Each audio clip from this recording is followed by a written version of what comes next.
ada banyak faktor dan kompleks. Oke, sederhananya gue bagi ke 3 lapis faktor kenapa rupiah melemah. Pertama, eksternal. Kedua, domestik. Ketiga, kepercayaan. Apa yang dimaksud faktor eksternal? Ya, faktor ekonomi global, faktor Amerika Serikat, faktor konflik, faktor betapa kuatnya dolar sekarang gitu. Jadi sebenarnya yang sedang melemah itu bukan rupiah doang, banyak mata uang lain melemah. Tapi kebetulan rupiah jadi salah satu yang paling lemah.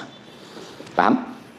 Tapi sebenarnya kita nggak akan semelemah itu kalau domestik kita kuat. Nah, masalahnya apa yang sebenarnya terjadi di domestik kita? Ada beberapa hal yang teman-teman harus lihat. Pertama, belanjanya besar. Kedua, subsidi energi. Ketiga, kebutuhan dolar meningkat. Oke. Kita bahas secara domestik lebih detail. Dolar hari ini 17.500, teman-teman. Ya kan? Nah, kalau APBN kita bedah, kita akan menemukan sesuatu yang menarik. Pendapatan negara kita ternyata meningkat 10,5%. Kalau dalam angka, kita meningkat 574,9 triliun, which is besar. Tapi namanya APBN, kita nggak boleh ngitung pendapatannya doang dong. Kita harus melihat belanjanya. Nah, di belanja ternyata angkanya lebih besar lagi. Angkanya ada 31,4%. Menaik daripada Q sebelumnya.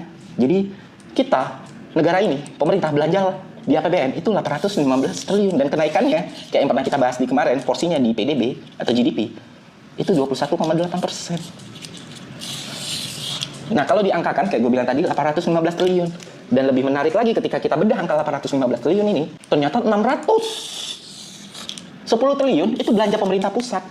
Ya bentuknya MBG, pengadaan BGN, dan belanja-belanja yang lain. Akhirnya postur yang ada di Q1 ini menghasilkan defisit sekedar 240 triliun, yang mana senilai 0,95 PDB dari GDP atau PDB. Oke teman-teman. Sebenarnya angka 240 triliun itu nggak akan jadi masalah yang besar dan nggak akan cukup untuk melemahkan rupiah. Karena bertahun-tahun di berbagai negara, defisit APBN itu tidak serta-merta melemahkan kurs atau mata uang sebuah negara.